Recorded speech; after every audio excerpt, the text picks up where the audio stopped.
আসসালামু আলাইকুম রহমতুল্লাহি ওয়া বারাকাতুহু। আশা করি সবাই তোমরা ভালো আছো, সুস্থ আছো। আল্লাহ সবাইকে ভালো রেখেছে, আলহামদুলিল্লাহ আমিও ভালো আছি। তো গত পর্বে আলোচনা করেছিলাম যে সাফিক্স এন্ড প্রিফিক্স নিয়ে পার্ট 1-এ।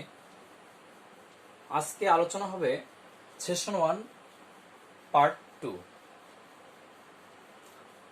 তো আমার এই ইংলিশ চ্যানেলে প্রামাণিক ইংলিশ পয়েন্ট পেপ, তো এই চ্যানেলে সবাইকে স্বাগতম জানাচ্ছি এবং অভিনন্দন জানাচ্ছি।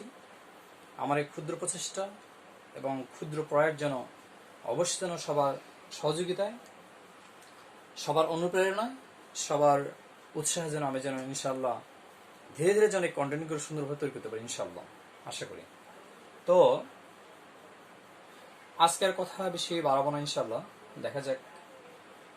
তো গত পর্বে আলোচনা করেছিলাম পার্ট 1-এ যে 3টি শব্দ দিয়ে বিভিন্ন কিভাবে পার্ট অফ স্পিচগুলো তৈরি করা যায়, এটাকে আলোচনা করা হয়েছিল ইনশাল্লাহ। 3টে শব্দ দেওয়া হয়েছিল, এই 3টে শব্দ থেকে সাফিক্স আর প্রিফিক্স যুক্ত করে কিভাবে বিভিন্ন পার্টস অফ স্পিচে পরিবর্তন করা যায় এটা আমরা দেখেছিলাম। তদ্রূপ আজকে সেটা আলোকে আমি আজকে দেখাবো একটা টেক্সট। তোমরা দেখতে পাচ্ছ একটা টেক্সট লিখেছি ইনশাল্লাহ, যে এখানে একটা টেক্সট লেখা আছে, যে টেক্সটের ভিতরে যে শব্দগুলো রয়েছে শব্দগুলো কিন্তু আসলে আন্ডারলাইন করা। আন্ডারলাইনকৃত ওয়ার্ডগুলো আমাকে কি করতে হবে, চেঞ্জ করতে হবে। কিভাবে? যে সাফিক্স আর প্রিফিক্সের মাধ্যমে আমরা শব্দগুলো চেঞ্জ করবো ইনশাআল্লাহ, দেখা যাক। তো আগেই আমি বলেছিলাম যে আসলে একটা শব্দ আমরা কিভাবে চেঞ্জ করব, কিভাবে পরিবর্তন করব, এই বিষয়টা আগে আমাকে জানতে হবে। তো এই জানার জন্য একটা টেক্সট আগে আমাকে পড়তে হবে। তো তোমাদের পরীক্ষায় বিশেষ করে এই সিলেবাসটা তোমাদের রয়েছে, আমি এর আগে বলেছিলাম 8, 9, 10 তাদের সিলেবাসে রয়েছে মার্ক 5-10টা থাকবে, হাফ মার্ক করে আর কি। তো যাই হোক, maximum student can not understand the text or can not understand the question. তারা কিন্তু প্রশ্নটা বুঝতে পারে না। How do they complete their answer, তারা কিভাবে উত্তরগুলো করবে, অথবা কিভাবে একটা সাফিক্স প্রিফিক্স ওখানে লেখা থেকে complete the text by adding suffix and prefix or both. সাফিক্সও বসতে পারে, প্রিফিক্সও বসতে পারে, এমনকি উভয় বসতে পারে কিন্তু। তো এই জন্য একটি টেক্সট আমি সাফিক্স প্রিফিক্সের রুল জানলে কিন্তু হবে না, এটা কি করতে হবে আমাকে, এটা অবশ্যই আমাকে আগে টেক্সটটা ভালো করে পড়তে হবে, যে এই টেক্সটটা কি সম্পর্কিত। আসলে আমি একটা শব্দ দেখলাম, এটা চেঞ্জ করব, শব্দটাকে একটা থেকে আরেকটা আমি নিয়ে যাব, তো সেক্ষেত্রে আমি কি কি বিষয়গুলো অবলম্বন করলে একটা শব্দ আমি সুন্দর করে চেঞ্জ করতে পারবো, অথবা অন্য কোনো পার্টস অফ স্পিচে পরিবর্তন করতে পারবো ইনশাআল্লাহ। এটা তো জাস্ট সাফিক্স প্রিফিক্সের টেক্সটটা আগে করার আগে আমাকে একবার পড়ে নিতে হবে। You have to take 1 minute for reading the whole text. 1 minute তোমরা সময় নিয়ে সুন্দর করে টেক্সট পড়ে নেবে। যেমন বলা হচ্ছে, প্রথমে থাকে রিড দ্য টেক্সট, যে কি my mother is a affection, sorry অ্যাফেকশনটা আন্ডারলাইন করা থাকবে, affection to me, she is very conscious guardian, she advise me reach my knowledge, she encourage me to become industry and calm the problems in life, she is my guide and protect during my ill, she nurses me very care. and helps me cover soon. She is my most favorite person. এই যে একবার পড়ে নিলাম, তাহলে পড়ার ফলে হলো কি যে আমার যে টেক্সটের শব্দগুলো রয়েছে সেই শব্দগুলো সম্পর্কে আমি এটা জানলাম। তাহলে আমরা শব্দগুলো জানলাম, কিন্তু এটা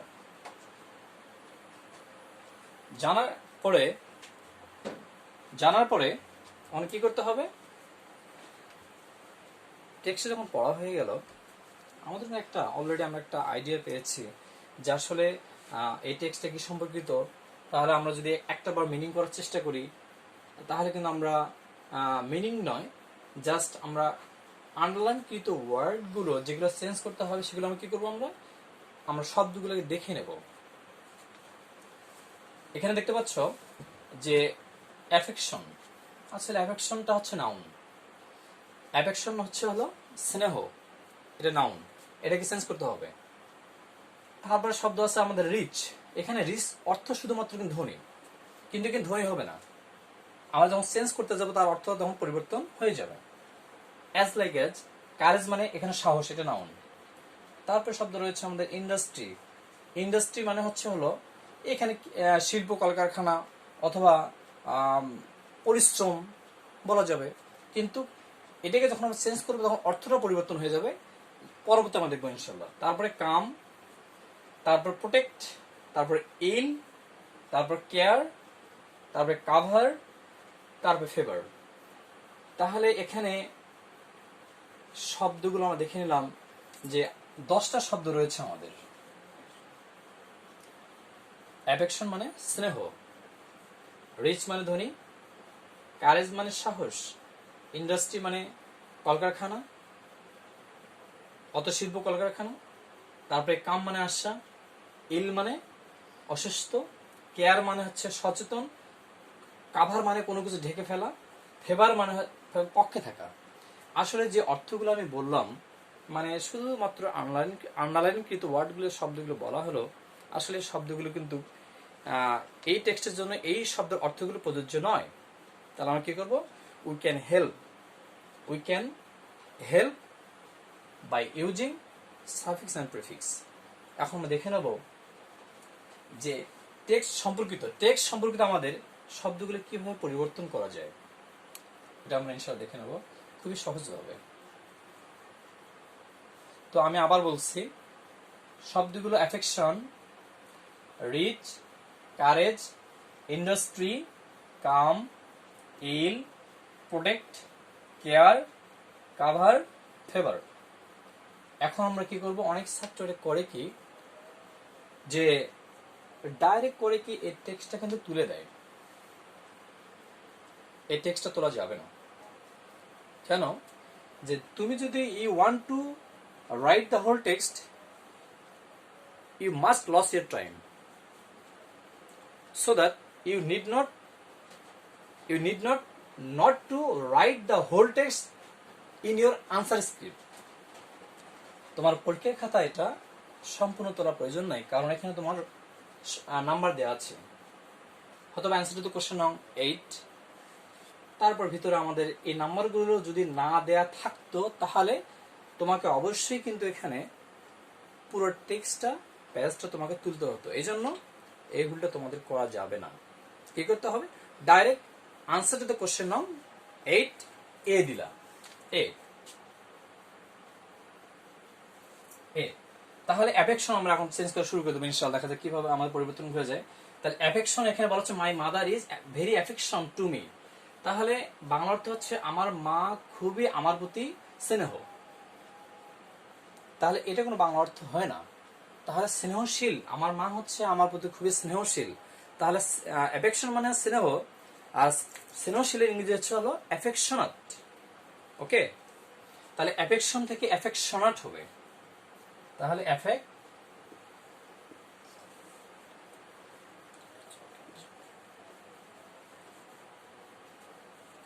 অ্যাফেকশনাট, তাহলে যুক্ত হচ্ছে এ টি ই। আর আমরা জানি সাফিক্স গুলো যুক্ত হয় সবসময় শব্দের শেষে। তাহলে এখানে অ্যাফেকশন থেকে আসলে অ্যাফেকশনাট, এখন বাংলা অর্থ হচ্ছে হলো কি, বাংলা অর্থ হচ্ছে হলো স্নেহশীল, স্নেহপরায়ণ। আচ্ছা, তারপর সাথে দেখব she is very conscious guardian, তিনি হচ্ছেন খুবই সচেতন একজন অভিভাবক। শি অ্যাডভাইজেস মি, তিনি আমাকে উপদেশ দেন। রিচ মাই, এটা রিচ মানে ধনী বলেছিলাম আগে, কিন্তু এখানে রিচ ধনী হবে না। এখন এটা কি করা, যে এখানে নলেজ মানে জ্ঞান, ইনরিচ মানে বৃদ্ধি করা। তাহলে আমাদের ইন রিসেস মানে she advise me increase my knowledge, তিনি আমাকে পরামর্শ দেন এখানে কি করার জন্য, জ্ঞানকে বৃদ্ধি করার জন্য, জ্ঞানকে বাড়ানোর জন্য। তাহলে বি নাম্বার আমাদের কি হচ্ছে, বি নাম্বার হচ্ছে আমাদের হলো ইনরিচ, ইনরিচ, ইনরিচ। এখানে টু ছিল ইনফিনিটিভ, দিদি আমি ভুলে গেছিলাম, যে she advise me two enrich my knowledge. তাহলে রিচ ছিল মূল শব্দ, বেজ ওয়ার্ড রিচ, তারপরে যুক্ত হলো ইন, মানে এনরিচ, সো দ্যাট এই এনটা কিন্তু এখানে আমাদের প্রিফিক্স আসলো। আচ্ছা, সেকেন্ড আমরা পরবর্তী বাক্য দেখব, she courage me to become industry and come the problems in life. তাহলে এখানে হচ্ছে কারেজ মানে সাহস, তিনি সাহস আমাকে, কেমন হচ্ছে, তাহলে এটাকে ভার্ব করতে হবে, এটাকে নাউনে আসছে এটা। তাহলে আমরা সেটা সাবজেক্ট, তার সাবজেক্টের পরে একটা ভার্ব হয়, কখনো নাউন বসে না, নাউন আর প্রনাউন একসাথে কখনো বসে না। So that we must the word into change into the verb, so that courages, courages মানে সাহস দাও। তাহলে আমাদের কি হবে এটা, তাহলে একসাথে ইনকারেজেস হয়ে যাবে।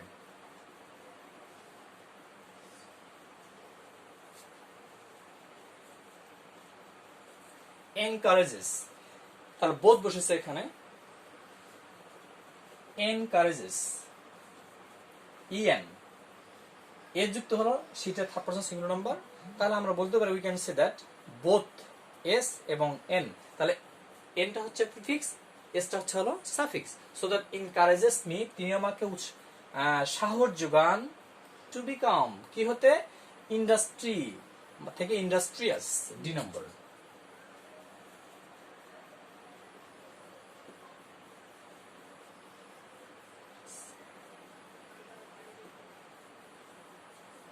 ইন্ডাস্ট্রিয়াস, আই ও ইউএস, ওয়াইটা উঠেছে, আই ও ইউএস যুক্ত হয়েছে ইনশাল্লাহ। তো তিনি আমাকে সাহস যোগান কি হতে, মানে সাহস যোগান, টু বিকাম হতে ইন্ডাস্ট্রিয়াস মানে পরিশ্রমী হতে সাহস যোগান, এবং কি বলছে এখানে come the problems in life, জীবনের সমস্যাগুলো, কাম বলে শুধু আসা, তাহলে কাম হবে না, তাহলে কি হবে এটা, ওভারকাম, ওভারকাম মানে কেটে ওঠা। তাহলে আমরা দেখবো হচ্ছে ই নাম্বার হচ্ছে ওভারকাম।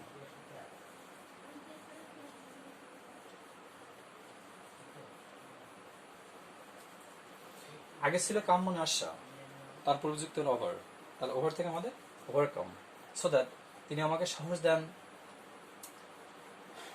পরিশ্রমী হতে এবং জীবনের সমস্যাগুলো কেটে উঠতে ইয়ে করেন। তারপরে কি হবে, during my, G number, sorry, she is my guide, তিনি আমাকে পরিচালনা করেন, অ্যান্ড প্রোটেক্ট কি হবে,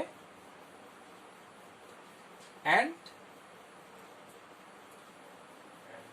she is my guide and protector, protector, D number এটা, A B C D E F, sorry F number.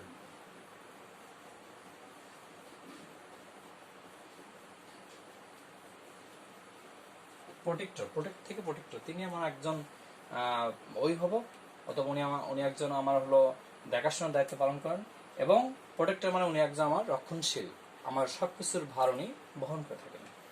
During my ইল মানে অসুস্থ, তাহলে ইল থেকে ইলনেস হবে, জি নাম্বার, ইল থেকে ইলনেস, ইল থেকে illness.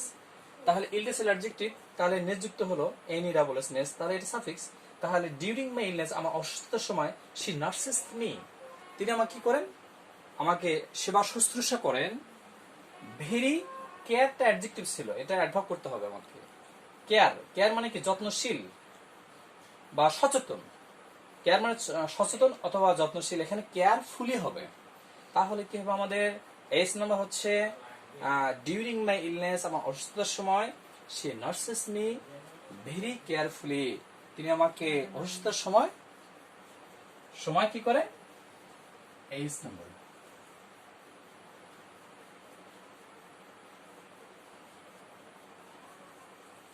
Carefully and helps me cover, cover মানে ঢেকে দেখে, ওভারকাম হবে।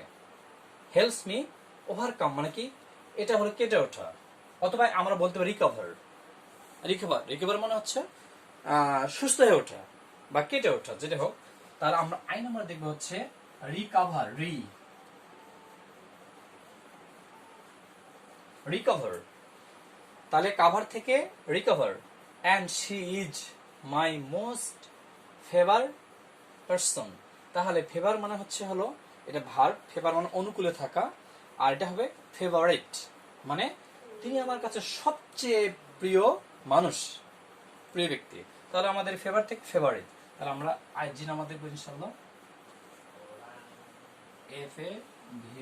FAVOURITE, favourite. তাহলে আমরা দেখতে পাচ্ছি আরেকবার চুপ বলে জাস্ট সো দ্যাট, প্রিয় শিক্ষার্থী দেখতে পাচ্ছি অ্যাফেকশন থেকে কি হলো অ্যাফেকশনেট, রিচ থেকে ইনরিচ, কারেজ থেকে ইনকারেজেস, তারপর হচ্ছে আমরা ইন্ডাস্ট্রি থেকে ইন্ডাস্ট্রিয়াস, তারপরে কাম থেকে ওভারকাম, প্রোটেক্ট থেকে প্রোটেক্টর, ইল থেকে ইলনেস, কেয়ারফুল থেকে কেয়ারফুলি, রিকভার থেকে রিকভার, এবং ফেভার থেকে ফেভারিট। সো দ্যাট আমরা এভাবেই thus we can change this word by using suffix and prefix. So that তোমরা অবশ্যই এগুলো অনুসরণ করবে ইনশাআল্লাহ, আশা করি তোমরা অবশ্যই উপকৃত হবে। তো আসলে ভয় কিছু নেই, আসলে এটা যেহেতু আমাদের মাতৃভাষা না, এটাকে একটু আমাদের চর্চা করলে ইনশাআল্লাহ হয়ে যাবে। তোমরা অবশ্যই আমার এই কমেন্ট বক্সে তোমরা জানাবে আসলে ক্লাসগুলো কেমন হচ্ছে। ইনশাআল্লাহ আমি আমার পরবর্তী কন্টেন্টগুলো এই সাফিক্স এন্ড প্রিফিক্সের পার্ট 3-তে আমি ইনশাআল্লাহ আরো একটু ডিটেইলস আলোচনা করব ইনশাআল্লাহ। তো তোমরা অবশ্যই তোমার কমেন্ট বক্সে জানাবে এবং আমাকে তোমরা অবশ্যই উৎসাহ যোগাবে ক্লাসটা কেমন হয়েছে। আর এই কথা রেখে তো অবশ্যই তোমরা সাবস্ক্রাইব করতে এবং কমেন্ট লিখতে এবং শেয়ার করতে ভুলবে না। এতটুকু অনুরোধ থাকলে ইনশাআল্লাহ আমাকে উৎসাহ দিয়ে এবং অনুপ্রেরণা দিয়ে অবশ্যই যেন আমি পরবর্তী কন্টেন্ট ভালো করতে পারি। সবার প্রতি শুভকামনা রইল। আসসালামু আলাইকুম ওয়া রাহমাতুল্লাহি ওয়া বারাকাতুহু।